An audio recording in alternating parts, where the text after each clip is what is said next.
Hello students, I am again back with part 2 of chapter number 2, the judiciary.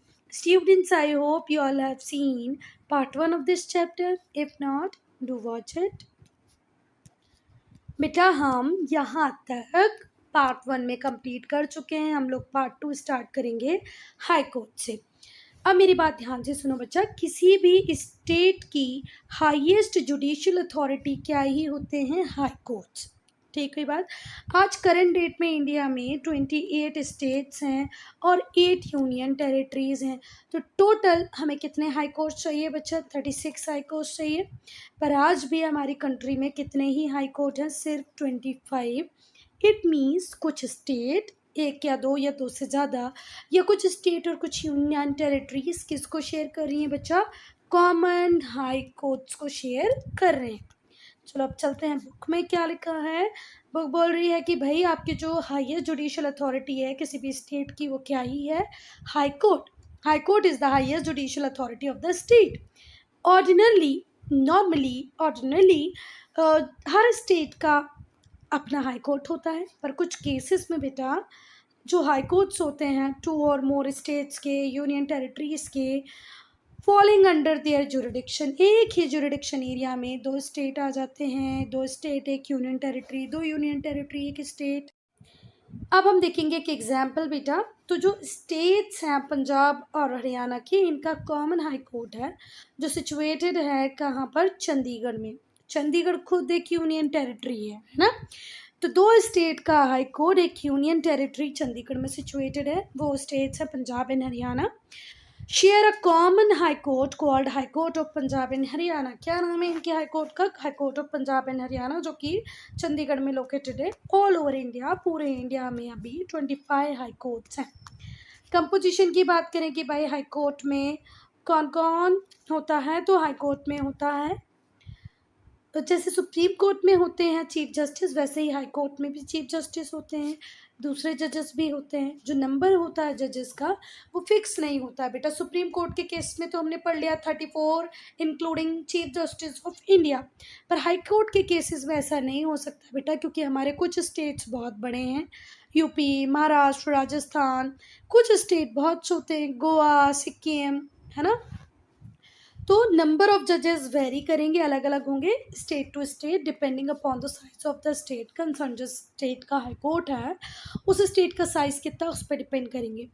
Then appointment and qualification of जजेस. Appointment करना है हमें जजेस का, और उनका क्वालिफिकेशन क्या होना चाहिए वो हम देखेंगे. तो जो चीफ जस्टिस होते हैं हाई कोर्ट के, उन्हें प्रेसिडेंट अपॉइंट करते हैं. किसकी एडवाइस पे? Chief justice of India. जो सीजेआई होते हैं, सीजेआई की एडवाइस पर chief justice state high court का अपॉइंट होता है. अपॉइंट करने वाले कौन होते हैं? प्रेसिडेंट. ठीक है.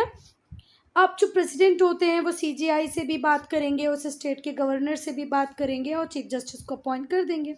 जो दूसरे जजेस होते हैं हाई कोर्ट के, उन्हें अपॉइंट करते हैं प्रेसिडेंट. किस किस से बात करके? Chief justice of that state and governor.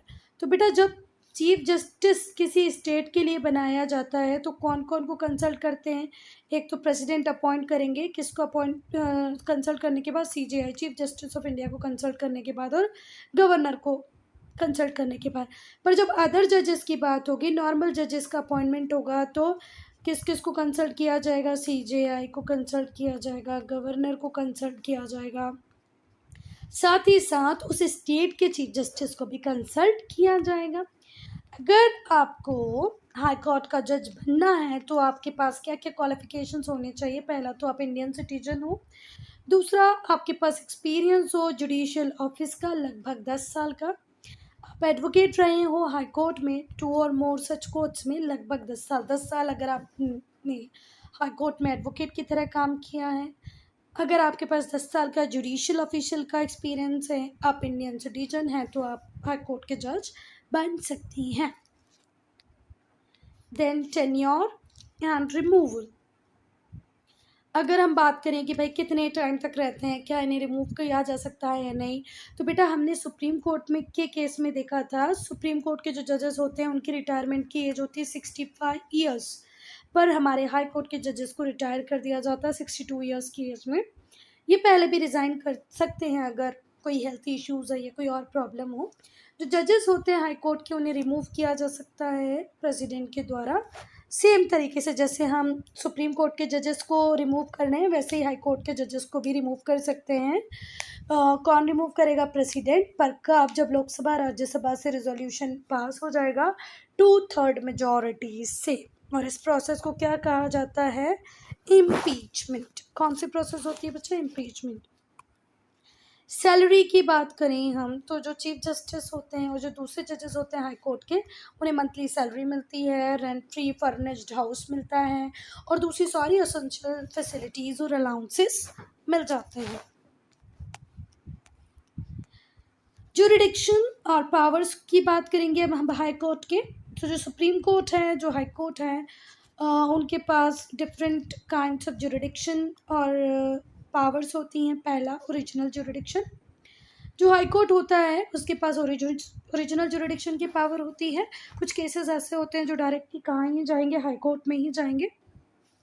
वो केसेस जो फंडामेंटल राइट से जुड़े हों, इलेक्शन से जुड़े हों, इलेक्शन पिटीशन से जुड़े हों, किसी के फंडामेंटल राइट से जुड़े हों। जब इलेक्शन होते हैं ना बेटा, तो बहुत सारे लोग इलेक्शन पिटीशन फाइल करते हैं, किसी व्यक्ति के फंडामेंटल राइट को वायलेट किया गया हो। अगर कोई मेंबर बोल रहा है लेजिस्लेटिव असेंबली का कि भैया इस व्यक्ति ने इलेक्शन में ये प्रॉब्लम थी, इसने इस चीज़ का मिसयूज़ किया था, तो ऐसी इलेक्शन पिटीशंस जो हैं मेंबर ऑफ पार्लियामेंट की, लेजिस्लेचर असेंबलीज़ की, ये सीधे कहाँ जाती हैं? हाई कोर्ट में जाती हैं। और जहाँ पर कॉन्स्टिट्यूशन की इंटरप्रिटेशन की बात है, तो वो भी केस कहाँ जाएगा? सीधे हाई कोर्ट में जाएगा। तो जो हाई कोर्ट होता है सुप्रीम कोर्ट की तरह ही है, रिट इशू कर सकता है फंडामेंटल राइट को एज इट इज़ रखने के लिए, है ना। लोगों को कह सकता है कि भाई आप किसी के फंडामेंटल राइट को वायलेट नहीं कर सकते। स्टेट गवर्नमेंट को समझा सकता है कि भाई आपको ये करना है और ये नहीं करना है। अदर एजेंसीज़ के लिए रिट इशू कर सकता है। अपीलिएट ज्यूरिडिक्शन, तो बेटा हाई कोर्ट में वो सारे केसेस जा सकते हैं जो पहले कहीं लोअर कोर्ट में डिस्कशन हो चुका है, जिनके ऊपर वर्डिक्ट आ चुका है, पर जो पार्टीज़ हैं वो सेटिस्फाई नहीं है, तो वो हाई कोर्ट जा सकती हैं। अपीलेट ज्यूरिडिक्शन में क्या होगा बच्चा? जितने भी लोअर कोर्ट्स के फैसले होंगे वो हाई कोर्ट में चैलेंज किए जा सकते हैं, अगर कोई पार्टी डिसीजन से सेटिस्फाई नहीं हो तो। हाई कोर्ट पूरी तरह एम्पावर है कि वो लोअर कोर्ट के डिसीजन को बदल भी सकती है, चेंज भी कर सकती है। सुपरवाइजरी फंक्शन की अगर हम बात करें, तो सुपरवाइजरी फंक्शन में हाई कोर्ट का काम होता है कि वो जितनी भी प्रोसीडिंग्स हैं, जितनी भी फंक्शनिंग्स हैं सबऑर्डिनेट कोर्ट की, लोअर कोर्ट की, उसके ऊपर एक चेक रखेंगे, उसे सुपरवाइज करें। जुडिशियल रिव्यू की बात करें हम, तो हाई कोर्ट के पास पावर होती है बच्चा कि वो जुडिशियल रिव्यू दे सकता है। ये किसी भी लॉ को जो स्टेट लेजिस्लेचर ने पास किया, मतलब सपोज करो हमारी मध्य प्रदेश लेजिस्लेटिव असेंबली ने कोई नियम बना दिया, तो हाई कोर्ट उसे चैलेंज कर सकता है कि भाई ये तो इलीगल है, ये अकॉर्डिंग टू कॉन्स्टिट्यूशन नहीं है, ये फंडामेंटल राइट को वायलेट करता है, इसे आप वापस लो। ठीक है। अगर कोई लॉ ऐसा लगे कि वो कॉन्स्टिट्यूशन के अकॉर्डिंग नहीं है, फंडामेंटल राइट को वायलेट कर रहा है, तो उसे वापस लेने के लिए कह सकते हैं। नाउ कोर्ट ऑफ रिकॉर्ड, तो बच्चा सुप्रीम कोर्ट की तरह हाई कोर्ट में भी जितने फैसले लिए जाते हैं, जो डिबेट्स होते हैं, जो डिस्कशन होते हैं, जो प्रोसीडिंग्स होती है, उससे रिकॉर्ड करके रखा जाता है, सो दैट जो सबऑर्डिनेट कोर्ट्स हैं वो उन्हें रेफर कर सकें अगर कोई सिमिलर केस आए तो। सबऑर्डिनेट कोर्ट्स की अगर हम बात करें, तो सबऑर्डिनेट कोर्ट्स में पहले हम पढ़ेंगे डिस्ट्रिक्ट कोर्ट को। एडमिनिस्ट्रेटिव कन्वीनियंस के लिए बेटा हम एक ऐसी कंट्री हैं जिसके पास वर्ल्ड का 7th लार्जेस्ट एरिया है। पॉपुलेशन में हम नंबर 1 हैं, ना तो एरिया की कमी है, ना ही तो जनसंख्या की कमी है। तो एडमिनिस्ट्रेटिव कन्वीनियंस के लिए हमने हमारे कंट्री को डिस्ट्रिक्ट में भी डिवाइड कर रखा है। तो हर डिस्ट्रिक्ट लेवल पे जो कोर्ट हैं वो भी है कोर्ट ऑफ डिस्ट्रिक्ट जज के कोर्ट्स है, जो कि हाईएस्ट कोर्ट होता है एक डिस्ट्रिक्ट का, जो सिविल केसेस में डील करता है। Highest court of dealing with the criminal cases is court of session जज।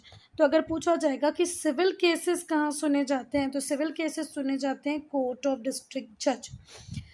For any civil case you can contact to court of district जज, पर सेशन कोर्ट तब जाओगे जब कोई क्रिमिनल केस आएगा। ठीक है।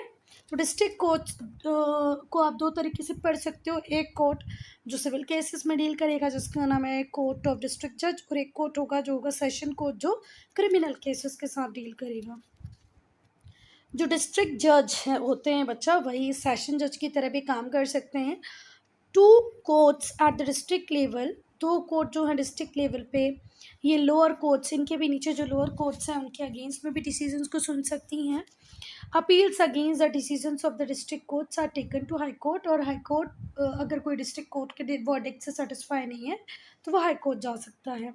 अब हम बात करेंगे रेवेन्यू कोर्ट की। तो बेटा पेमेंट ऑफ रेवेन्यू, टैक्सेस से रिलेटेड जितने भी केसेस होंगे उन्हें रेवेन्यू कोर्ट में सेटल किया जाता है। अगर कोई आपसे पूछेगा कि हाईएस्ट रेवेन्यू कोर्ट एक डिस्ट्रिक्ट में कौन सा होता है, तो बोलना board of revenue. While the lowest revenue court is court of tehsildar, tehsildar का जो कोर्ट है वो लोअर रेवेन्यू कोर्ट है, और हाईएस्ट रेवेन्यू कोर्ट किसी भी डिस्ट्रिक्ट का होता है बोर्ड ऑफ रेवेन्यू। और रेवेन्यू कोर्ट्स में किन मैटर्स को डिस्कस किया जाता है बच्चा, जो रेवेन्यू से टैक्सेस से रिलेटेड होते हैं। न्याय पंचायत की अगर हम बात करें तो ये जो कोर्ट्स हैं ये विलेजेस में इस्टेब्लिश किए गए हैं पेटी केसेस को डिस्कस करने के लिए। अगर सिविल क्रिमिनल कोई छोटा मोटा केस हो जाए, जैसे चोरी का, ट्रेसपासिंग का, किसी ने किसी की प्रॉपर्टी पे थोड़ा बहुत हक जमा लिया हो, किसी ने किसी के घर में चोरी कर ली हो, इनको डील किया जाता है न्याय पंचायत में। और अगर आप न्याय पंचायत के फैसले से सेटिस्फाई नहीं है तो आप हायर कोर्ट्स में जा सकते हैं।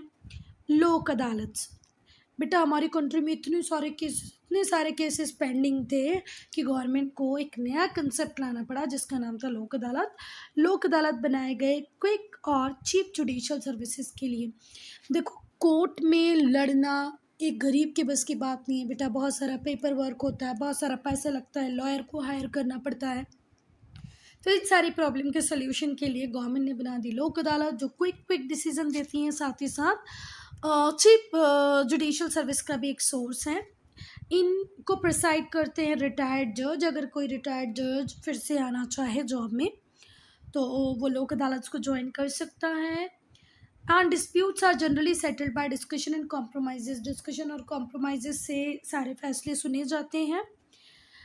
इन्हें जुडिशियल प्रोसेस को थोड़ा सा सिंप्लीफाई करने के लिए सेटअप किया गया है। बेटा बहुत सारे केसेस पेंडिंग थे तो वो केसेस फटाफट से निपट जाएं, इस वजह से लोक अदालत आई हैं। यहाँ पे जो डिस्प्यूटिंग पार्टीज़ होती हैं वो केस को आर्ग्यू कर सकते हैं डायरेक्टली, लॉयर की कोई ज़रूरत ही नहीं है, जिसकी वजह से ये बहुत लेस एक्सपेंसिव हो जाता है। मतलब यहाँ पर हम खुद आर्ग्यूमेंट करेंगे, लॉयर की रिक्वायरमेंट नहीं होगी। जो लोक अदालत होती हैं उसने कोर्ट्स के वर्कलोड को बहुत हद तक कम कर दिया है। लीगल एड स्कीम जो है वो फ्री लीगल एड सर्विसेज देता है पुअर और वीकर सेक्शंस के लिए। जो हमारे गरीब लोग हैं, वीकर सेक्शन से बिलोंग करते हैं, शेड्यूल कास्ट शेड्यूल ट्राइब, उन्हें फ्री लीगल सर्विसेज के लिए बनाई गई हैं। कौन सी सर्विसेज? Legal aid. जो लोग शेड्यूल कास्ट शेड्यूल ट्राइब से बिलोंग करते हैं या बैकवर्ड क्लासेस से बिलोंग करते हैं वो इन सर्विसेज को ले सकते हैं। वो व्यक्ति जो मेंटली अनसाउंड है, डिफरेंटली एबल्ड है, किसी का एक हाथ नहीं है, पैर नहीं है, आंखों से देख नहीं पाता है, औरतें हैं, बच्चे हैं, जो लो इनकम ग्रुप से बिलोंग करते हैं, वो लीगल एड स्कीम का फ़ायदा उठा सकते हैं।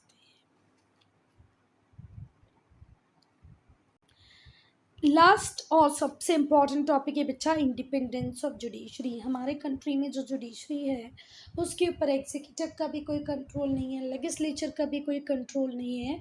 हमारे इंडिया में जुडिशरी इंडिपेंडेंट है और बहुत ज़्यादा स्ट्रॉन्ग है। बेटा इस बात को आप इसी बात से समझ लो कि हमारी sitting prime minister Indira Gandhi के इलेक्शन को भी चैलेंज किया गया था इलाहाबाद हाई कोर्ट में।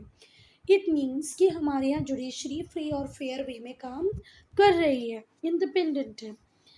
Keeping in view the functions of judiciary के फंक्शंस को अगर हम ध्यान में रखें तो ये बहुत ज़रूरी है कि बच्चा जुडिशरी इंडिपेंडेंट ही हो, क्योंकि इंडिपेंडेंट जुडिशरी ही सिटीजन्स के राइट को प्रोटेक्ट कर सकती है। इंडिपेंडेंट जुडिशरी का मतलब है कि जब जुडिशरी काम करेगी तो उनके ऊपर कोई रिस्ट्रिक्शंस नहीं लगाएगा गवर्नमेंट का कोई भी ऑर्गन, ना ही तो लेजिस्लेचर ना ही तो एग्जीक्यूटिव। जो डिसीजन जुडिशरी लेगी वो सबको बाइंड करेंगे, लेजिस्लेचर को भी, एग्जीक्यूटिव को भी, पीएम को भी, सीएम को भी, और कोई इसके मैटर में इंटरफेयर नहीं करेगा।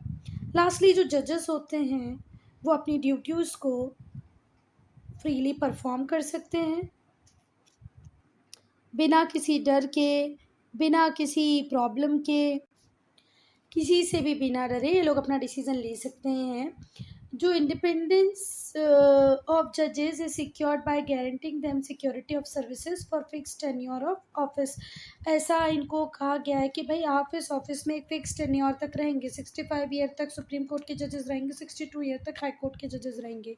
तो इन्हें ये गारंटी दी है कॉन्स्टिट्यूशन ने, और इसी बेसिस पे ये लोग इंडिपेंडेंटली सही सही डिसीजन लेते हैं।